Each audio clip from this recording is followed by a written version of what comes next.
error and how those are going to say play their role into the measurement system characterization, right? So that is what we have seen.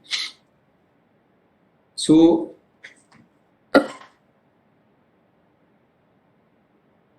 based on this, we must be in a position to identify what are the characteristics of the system.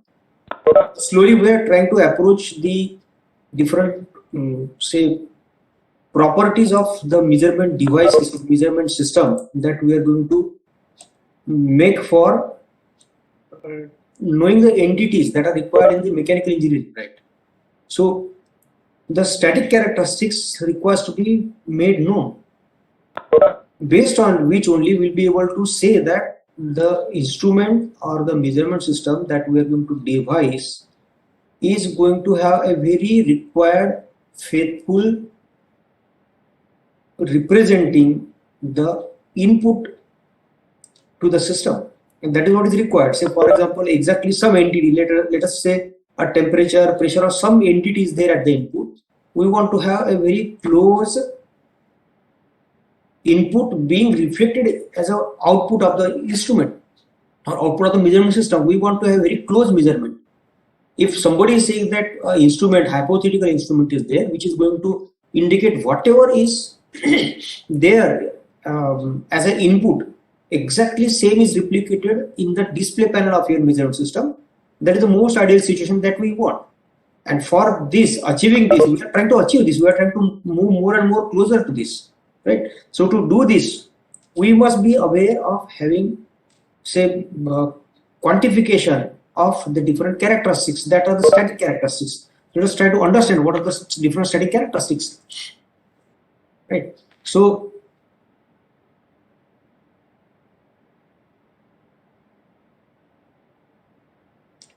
the performance characteristics of instruments are basically the way it is going to perform. Say for example, as soon as some input is applied to the system, how much faithfully it is going to take care of the change in the input. So what is the meaning of response? How it is going to respond? So performance of the instrument or performance of the measurement system is the most desired, say, property of the system.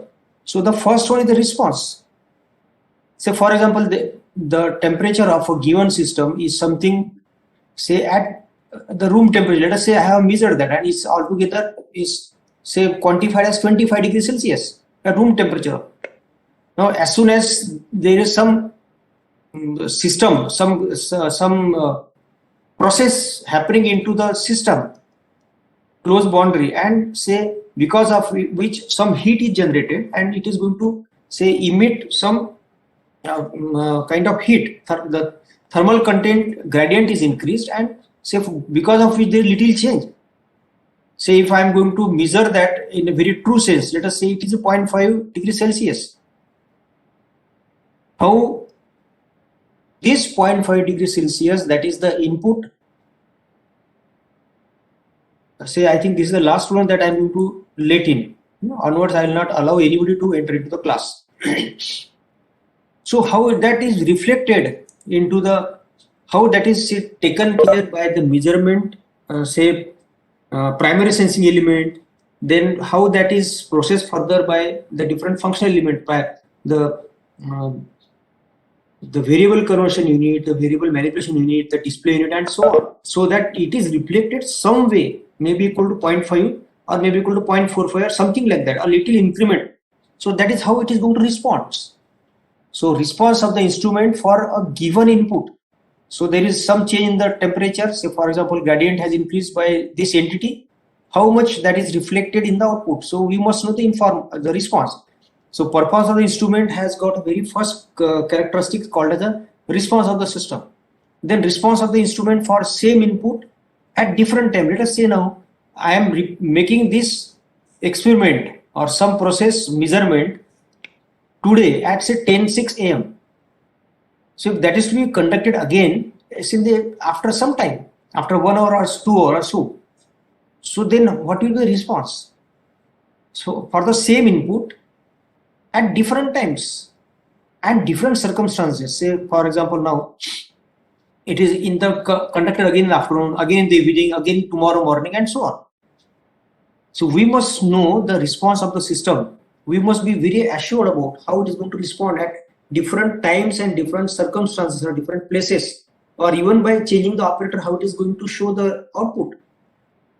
Right? And simultaneously, if there is a change into the thermal gradient of the system with a few time, say for again half an hour, say for example, your earlier days, the transistor systems, the transistor used in the radio and other element, it was a diode, it was a wall kind of element which with use of this of time there is a filament and passes of the current is going to make that to have higher heat emitting or higher heat being emitted at the usage time.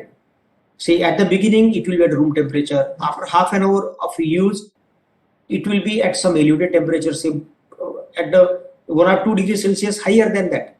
After 2 hours of use, that particular device used to have more heating effect. So that the different inputs are then given. I think you might not have seen these radios, the old radios before 40-50 years, there were valves used. It is similar to your bulb, filament bulb. It is having some kind of tube like this and is having some kind of filament into this. So it is going to act as a valve. So that slowly replaced by the transistors, the semiconductor. I think you have seen this transistor somewhere in your earlier studies. There are 3 elements of this. There are 3 connections: base, emitter, and say collector. These are the 3 terminals. So slowly this was replaced by this. So this thermal gradient issue after usage has came down. So this is how the response of the instrument is required to be known for different inputs. Even if we keep this aside in say IC engines, in our mechanical domain, as we start the engine from the rest, the engines is at room temperature, but because of the combustion process, slowly the temperature increases. Now suppose the ambient condition changes, operating temperature from say winter season to the summer season now. So at 40 degrees Celsius, the behavior becomes different. So for measuring that process, we must see what is the response of our measurement system for different input or varying input. Right. So based on this, the major issues in the performance is how that respond to the given change in the input is the very first important word that we must know regarding the system. Then, if these inputs are more or less remaining steady, or it is going to vary with respect to time, based on that we can call them as the static characteristics and the dynamic characteristics. Right. So let us understand first static characteristics. As I said, if the change in input is going to remain fairly constant, or the entities that are varying deadly slow, very slow rate, the input is varied, then we consider those responses as the static characteristics for that particular measurement instrument. These are more or less steady state relationships, as is very clear that input is going to remain more or less common or more or less constant. There is no variation. See, please understand what I mean to say with variation. Suppose now there is again coming back to the same system. There is some system at the room temperature of 25 degrees Celsius. Now, if the process is continued and the change in the temperature, there is change in thermal gradient, and now that you have measured that change in the temperature after say 10 minutes or 50 minutes, the first interval of time, say let us say 40 degrees Celsius.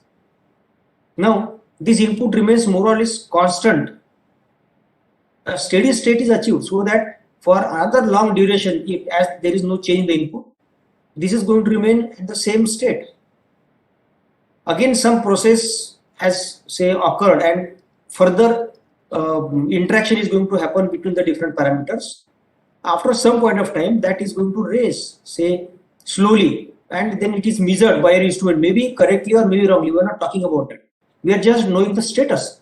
It is most approximately at 45 degrees Celsius, and then it is going to remain more or less common for another certain period of time.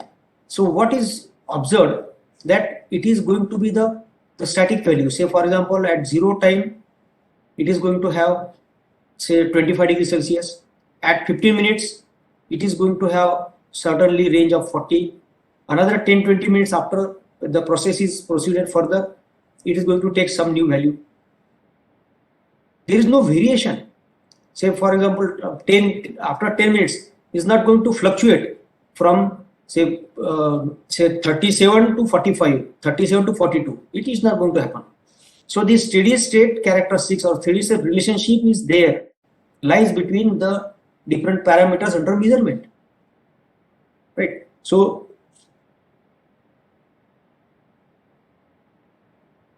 what is that? I am seeing another, say many students waiting in. Please, I am leave it. So coming to the next step, the equations are very straightforward. So with respect to time, it has say achieved, the input is there and there is some relationship between the input and output. So mostly the characteristics is very simple.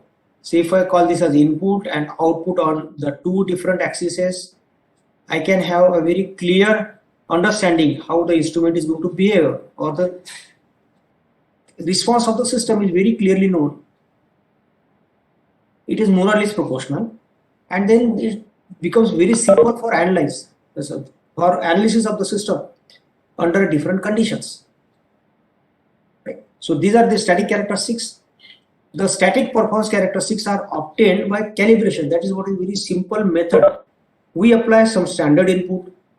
You again take the example of your say null device, say the balance, the arm balance or the lever balance.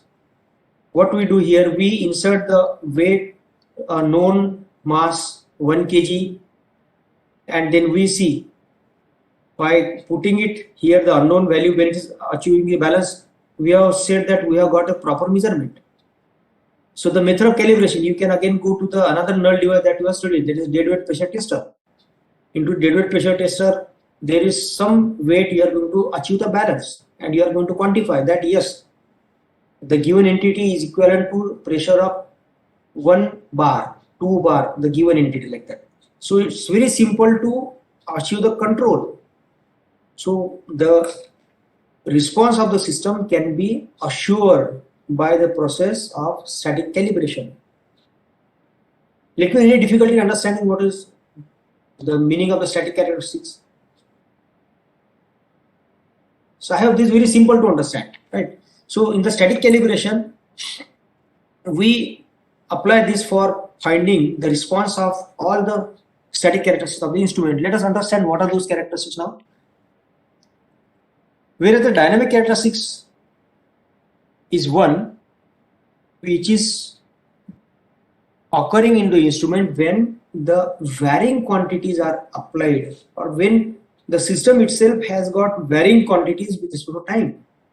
The input to the system is varying. It is frequently varying.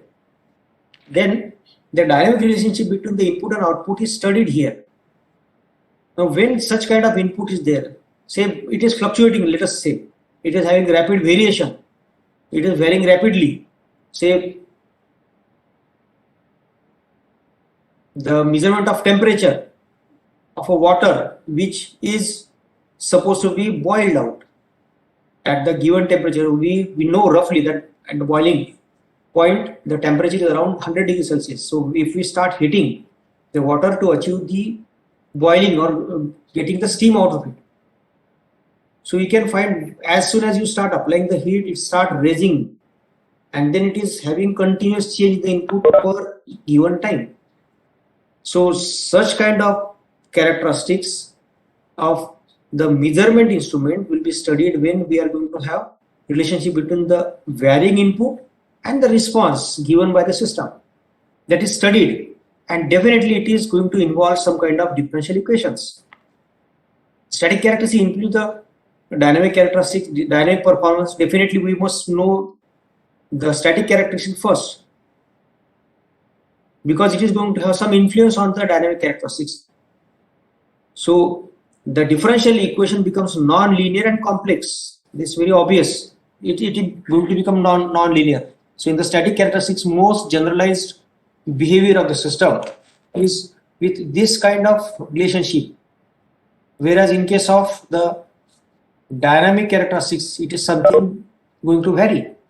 So it is going to become non-linear, and depending on the type of the instrument, it will become more and more complex to study. Overall performance of semi-quantitative superposition is going to give the real picture of the response, because the measurement system is going to have the effect of both static and the dynamic characteristics. So when we are studying the instrument performance, that will actually be the superposition of both static as well as the dynamic characteristics of the instrument or the measurement system. Right? Let us say understand first what are the principal characteristics of the instrument. Let us say first static characteristics that we are going to study here is linearity, hysteresis, range,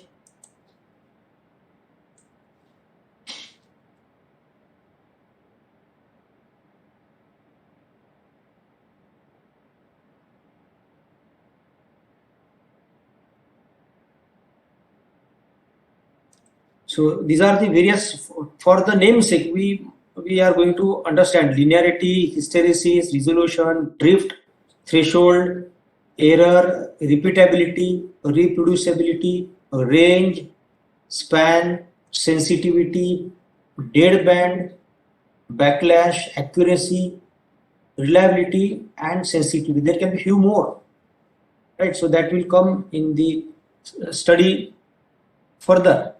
Whereas the dynamic characteristics are basically the time constants of the instrument. What is the time required to achieve the steady state response, which very simply can be called the time constant as a very important dynamic characteristics. How that responds to the frequency, say if the input is varying with some rate, what is the response? That we call as a frequency response. Then what is the transient response and what is the frequency domain analysis? So that kind of thing will come into the dynamic characteristics, right? So in all, when we say that we are going to design some measurement system for mechanical entity measurement, the overall performance will be the one consisting of the static characteristics and the dynamic characteristics of the instrument.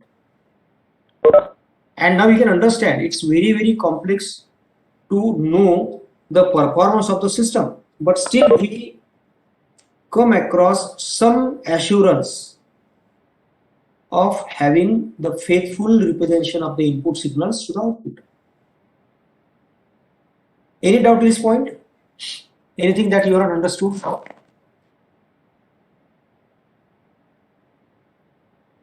Okay, so then we'll move ahead. The very first, under this, let us say the accuracy here. We'll discuss these one by one now. Accuracy and inaccuracy. This is the most common word that you might have heard. Accuracy of the system is something. It is so accurate. We are often referring this with respect to the measurement systems. So accuracy and inaccuracy are the words which defines very closeness of the output to the true input applied. So for example, now there is some measurement system I show by the block. I apply the input, let us say some input is given in numbers, let us say 5 is the quantified input that I applied, a number I should say, input is given in 5. What is the closeness that the instrument is or the measurement system is going to reflect this output? Is it very the same as 5, or if it is going to show something less or something more? Ideally desired, it should reflect the exact entity that is given to the input as an input to the measurement system. I call this as a measurement system. So it is a closeness. So very simple definition of the accuracy is the closeness of the output shown by the measurement system and the true value that is supplied or that is at the input to the measurement system. So it's normally expressed as percentage deviation. Say for example, now if it is 5 as an input and it is going to show say 4.5, then difference between 5 and 4.5 we find out, and then we express that in terms of percentage, how much percentage it is deviating from the true input. Right? So, or inaccuracy of the measurement from the true value. So what is the deviation from the true value is found out. Just now I have given example, say 5 and it is say showing 4.5. So then 0.5 will be the difference between the true value and the indicated output by the measurement system. Then we find out what is the percentage of this amount with respect to some scale or some quantifying element. So so let us discuss about inaccuracy. Many times accuracy and inaccuracy are used as a replaced word or the synonymous word.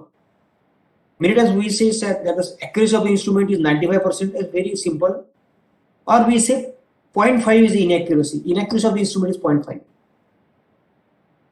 Sorry, 5. If it is 95, I am saying it is 5. So what is that? Inaccuracy is the extent to which reading might be wrong. Say if it is 95% correct, then remaining entity will be the inaccuracy. So these are very interchangeable words, and many times you find that inaccuracy is also called as accuracy or vice versa. Ideally, inaccuracy is nothing but the difference between the true value and the element shown by the instrument. We call that as a difference. Right? So it is an extent with which reading might go wrong. So the term measurement uncertainty, many times you say uncertainty, also is something indicating accuracy or inaccuracy of the system. So at some places you find, say when we generally say that what is the uncertainty into the measurement system, it shows that logically what is the deviation of the performance. So uncertainty is nothing but deviation of the performance of the measurement system. How much is deviating? So we say normally that system uncertainty is found out or is say quantified. It means that we have found out in numbers how and what is the deviation into the performance. Now what is the performance again here? It is nothing but behavior for a given entity. Say for example, we are finding some measurement how faithful is going to present at the output of the system or display of the system, the given input. Right? So it is deviation. So the term measurement uncertainty is also used in place of the inaccuracy. Now there are very different methods of specifying the accuracy, inaccuracy, or very simple word uncertainty of the instrument. Now it is based on the full scale of the reading of the instrument. So let us take example of here. What is the meaning of full scale? There is a say pressure measurement device, say a bottle pressure gauge. If I represent this bottle pressure gauge here, it has got some say pointer here, and the scale which is going to show some say deviation or some measurement. It starts from say 0 bar, the scale will be written here, and then it will be something as say 50 bar. So when this instrument is used for pressure measurement, it is capable of measuring from 0 to 50 bar as the final entity. So the meaning is the full scale reading for this measurement device is 0 to 50 bar, and 50 is the full scale value that can show. Now, during the process of knowing accuracy of this particular device or particular measurement system, we first of all apply some standard input to this. Say for example 1 bar. Then we go on making the increment into say 2 bar. Say at each time what is the response given by the measurement system for input of 1 bar that is measured out. And then we go find out the inaccuracy or accuracy, the deviation from the true input. and then we quantify. So if we identified that is going to have a more or less constant deviation of either plus or minus 0.5 bar over 50 bar, then we find the difference 50 minus 0.5, and then we express over full scale, then divide by 50. The quantification of the accuracy will be this: the deviation in the output shown per full scale reading of 50 bar. This is going to show the inaccuracy of the system, and then this will be very specifically called as the percentage of the full scale. So that is what is shown here. So then we call this as the value as FSR accuracy. Accuracy over full scale. So this is the very first way. So sometimes expressed as percentage of true value also. Now if the true value is suppose 5 bar, and over the 5 bar it is going to show the difference of 0.5. Then again we find the deviation. The measured value suppose is say 5.05 bar for the true input, and true input of 5 bar we find a deviation, and then we express over the true value of 5 bar. So that is what is said, based on the inaccuracy on percentage of full scale value will be measured value minus true value upon the true value. Percent of the full scale deflection, that will be equal to measured value minus true value upon the maximum scale value, the earlier expression that we have studied. Now here is very important thing to understand. Say as the input, true input is very rarely known. If it is, say, it's very simple question. If it is known clearly, then why we should apply the instrument, right? Say if I know that the true input is 50 bar, suppose, or 5 bar or 10 bar for a pressure measurement device, why should we apply the instrument? True input is a very rare case when we quantify the performance of the system, that is the process of calibration. So during the process of calibration only we come to know regarding the true input given to the system. Now go back to the example of the pressure gauge. If the pressure gauge is applied for measurement of the pressure on the given system, we don't know what is the actual pressure or the true input value to the pressure gauge in the system. We don't know, and that is the reason we ideally find this percentage true value inaccuracy or accuracy during the process of calibration, which is going to occur very rarely into the say process of measurement.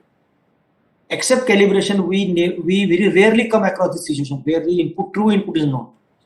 But almost all times, say all 95% of the events of entity measurement, we are expressing that in terms of the percentage full scale deflection, because that is what we are established by the method of calibration, right? I think if this is clear, then we'll be able to understand most of the time it is expressed in terms of the full scale deviation, the error or the deviation over the full scale reading. Any doubt in understanding this? Accuracy, inaccuracy, how it is specified? It's very simple to understand actually, and this is going to be used as a very basic entity for your measurement. Now you go back to your measurement experimentation that we have carried out. I have shown you 5 experiments. The demo was shown to you, right? Into that, if you want, there is a very first element to find, that is accuracy and inaccuracy. So how will you find out? You must know what is the true value of the input. Then only you will be able to find the accuracy based on the true scale or the true input as a basis. The very important thing, the normal way or general accuracy, which expressed in terms of the full scale reading, you must know what is the full scale, right? So I am going to provide the full scale value of the entity under measurement for all the 5 experiments that I am going to provide you. So now I think you are able to understand. You can start making the calculations. In all the 5 experiments that we have seen, we are going to have the static calibration only.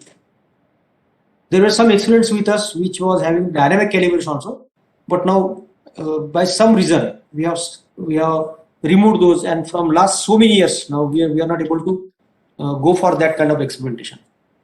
right? So I think you can start working on this. I will provide the values for the full scale reading of for all the 5 experiments that you have carried out, and you start working on the first issue of your practicals, right? Now I'll also announce here that till last time what we had done, practical was submitted in the group. So there were a group of 3 or 4 students. Batch numbers were given. Say for example, it is batch 1. That is the very first batch. We are used to give number as the first group. Say first 3 roll numbers. Say for example, roll number 1, 2, 3. All right, BT 19, MEC 01, 02, 03. They are working in a group and they are going to submit journal in a group. So it was group number 1, 1. And next 3 student, group 1, 2. Second batch, first group, group 2, 1. Number is given as 2, 1. Right, group. The next 3 students or 4 student group from the same batch, batch number 2, it will be 2, 2, 2, 3, 3, 1, 3, 2, like that. So there are 6 batches. So it will be 6, 1, 6, 2 onwards will be the numbers given to you. And then you have to submit that in the groups. Right. So by today, I will ask the scholars with me to assign you the group numbers, and then you can start working on this. So probably I will ask you to submit all the 5 experiments in a very short span of time now. The day we are going to finish all the static characteristics, immediately I will be able to ask you to submit all 5 on respective WhatsApp groups for your practicals. Now one more discussion in this one I want to ask. Is there any student who has opted for measurement practical MEP 314 or 5, the code number, without taking either measurement theory or metrology theory? Please spread this word amongst you. I think many of the students are say late in joining. Let me know any of the student including backlog is there who has opted for only practical without taking either of the theory, either measurement theory or metrology theory, and inform that. Who is the CR? I think CR will take care of this. You please get this known and inform us. For measurement, it is very difficult. I will not allow anybody to take measurement practical without theory. Right? If you have taken that, you have to make a provision for dropping it. Same thing I expect for metrology also. If somebody has taken metrology practical only without taking theory, he should not continue. Right? So CR, you may please take a call on this and you let me know if there are any student like this. Right? So let us go ahead now. So again, continue discussion. Say pressure gauge of 0 to 10 bar is the full scale and has quoted accuracy of 1% of the full scale. Now see, when it is 1% of the full scale, then if the true input is 10 bar, it is going to give the reading of 1 bar. If it is 5 bar, then it is going to show the same reading, the same. So that there is the change in the output will be equal to 1 bar only for the input of 5. Now please pay attention here. Scale is known, it is a 10 bar, is a full scale reading, and we have quoted the accuracy is 1%. Then if I apply the true input, I call this a true input of 10 bar, error of that instrument will be assured to have plus minus 0.1 bar. If I apply true input as 1 bar, it will be still 0.1 bar. If I apply any of the input between 0 to 10, say for example 5 or 0.5, still it will have the same value because quoted accuracy of this instrument is plus minus 1% over full scale reading. Any doubt in understanding this? Please let me know. It's very obvious.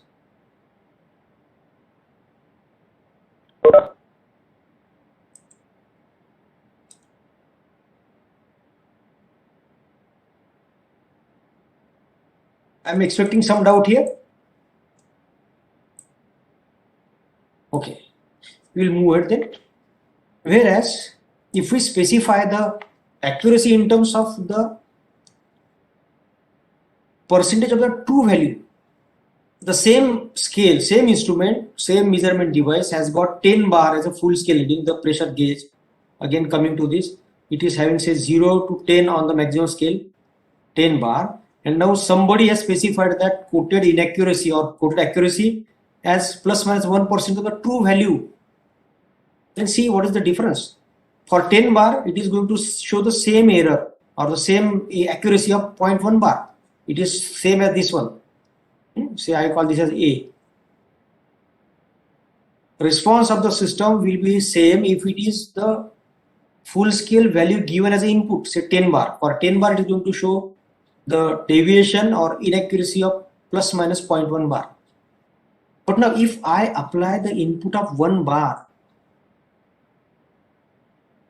it will be say 1% of the given input 1 bar. 1% is 0.01 bar. Now see here, it is going to differ here. I call this as entity B here. Performance B based on the full scale. Performance B dash based on the true scale. See what is the difference? Input is same to the instrument. But if I make a mistake in specifying the accuracy, what is the consequence of that on the measurement system? I need to measure 0.1 bar. And here it will be 0.01 bar. You see it has gone to second decimal place. Here it is say 1 decimal, it is third decimal place, sorry, here. If I apply the input of 5 bar, then it should be 0.05 bar. And if I apply 0.5 bar, see what is the difference? Right, I think you please keep a watch on this. I will come back to this in some further static characteristics. What is the consequence of this on the measurement design or say instrument or the system configuration that we must understand? Then only you will come to know what is the difference in quoting the full scale accuracy and the true scale accuracy. So you please keep a note of this. I think I will come back to this again. Right. So at this instant, you just know that there is a wide difference. It is say 1 decimal, it is a 3 decimal. It is going to be say higher and higher. It will go away from as the input goes on reducing. So simple meaning, as the input reduces, your measurement accuracy also should go on say increasing, which is not possible in actual practice. Okay, so I think I'll again discuss with the same example for some different say static characteristics. So with this note, I think we'll again move ahead. Any doubt in this one? So this what is the true value of the measurement, the ideal device. What we want, it should show the same value. Say for example 20 bar as an input or 40 bar as an input. It should reflect the same value at the output, but it shows some deviation, plus minus say 1% or something, plus minus 2% of the instrument and so on at the output. So this is the output of the reading, this is the measured input or the say applied input. So when we specify the accuracy of the full scale, the displayed output by the pressure gauge for that particular example, the early example, it will lie somewhere here. Say for example the 20 bar, it will lie somewhere here from this boundary to this boundary. That is the meaning of the particular characteristics, the static characteristics called as accuracy. Any doubt to this point? Anything you have understood?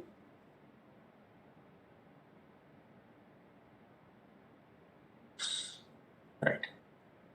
If it is not, then we'll continue for another 5 minutes and then we'll stop.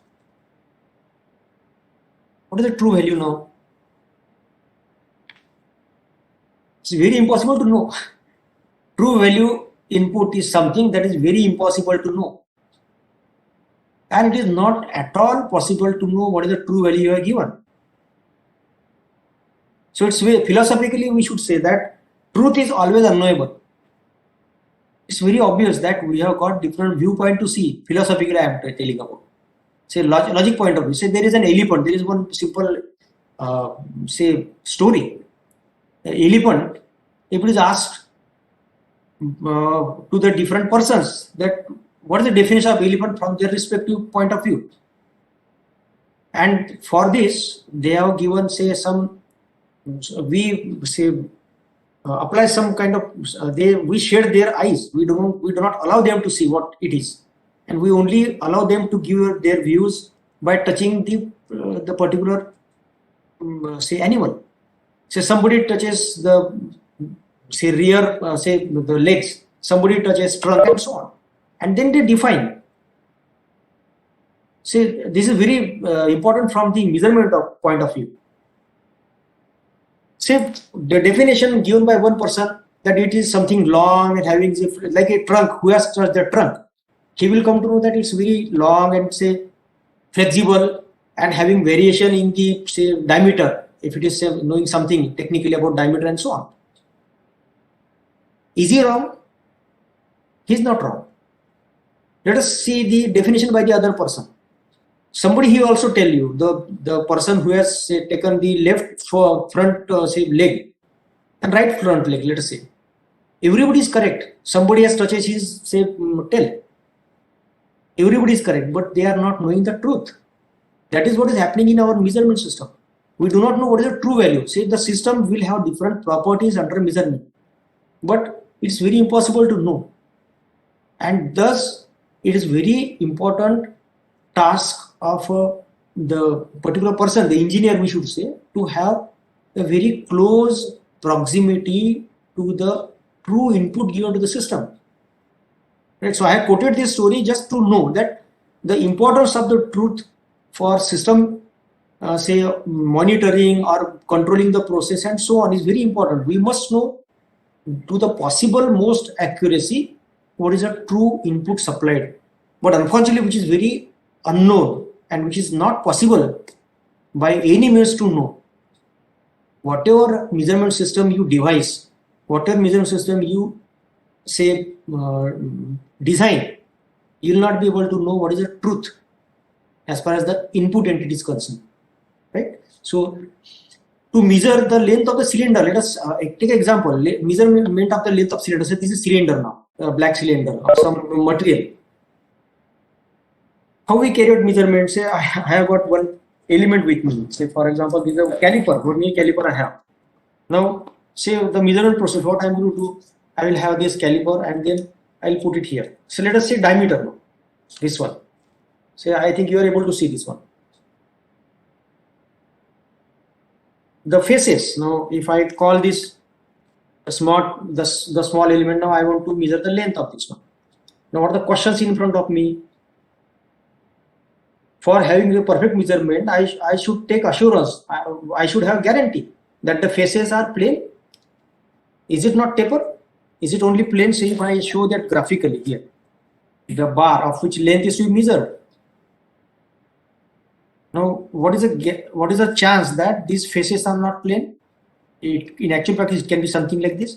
And if I apply the vernier caliper, the jaw will be somewhere here.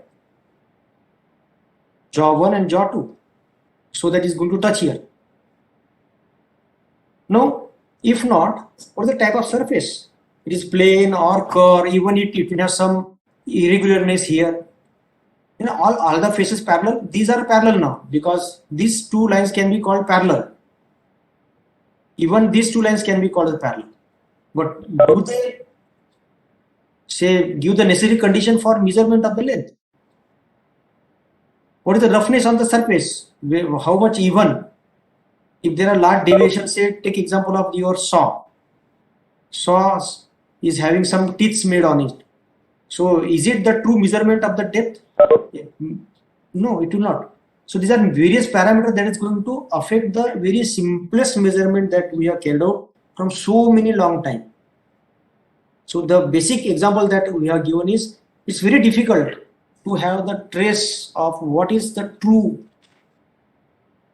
entity under measurement, right? So the true value is 1 that is measured by the exemplar method. That is method agreed. Now we must have some agreement based on some experience here, based on some knowledge, based on some say anticipation and so on, so that it is going to have the accuracy. If you recall on the discussion of the standards and the measurement, we have said that the standard is nothing but something international agreement on the particular way of measuring up to the best possible technological method of measuring. And here it also applies. It is sufficient accurate. That accuracy will depend on our present day understanding of the standard and the system, the measurement system that we are devising. Right. So by knowing this, now we need to think on what is the method of reaching the closest value of the true entity contained by the system under measurement. Right. So this is now very clearly going rise to give some kind of word that is called the precision. Once we know that it's very impossible to find out the true value, then we take the reasonable values, the reasonably acceptable range. You see here, agreed upon. What is the agreement? That to what extent we should accept that it is true, and sufficient accuracy that is agreed upon, or that is we are settled upon that this is the kind of accuracy we can accept for the given measurement, and that's what we come across this word called as a precision. Right. So I think time is up. It is 10:52. I'll stop here for today. From the next class, we'll again have the bias and the precision. No, I think one more class will be there tomorrow. Right. And this Saturday, another class test 2 will be there on the same portion. The 14 figures given to you, study those. Specifically, what are the inputs? Hello, sir. Yes, go ahead. Sir, actually, on this Saturday, some of the students have GATE exam. So can we At what took time? it in? At what time So GATE exam? about the date they have to go for the venue where the exam should be conducted. Right. So we can have tomorrow. We'll prepone this. Okay, sir. So tomorrow at what time we will have this test? Or if you want, I will discuss with the student. If it is agreeable to you, we can prepone, or we can have that on the Sunday. No, sir. So on Sunday also they have the test, GATE exams on these both the weekends. So we have to arrange on Monday evening or tomorrow. Okay. So tomorrow, if it is possible in the evening, you let me know the time. 5 to 4. It's only 15 minutes. If we arrange on Monday, then is there any issue? Because those who are preparing for them, tomorrow is the hectic day.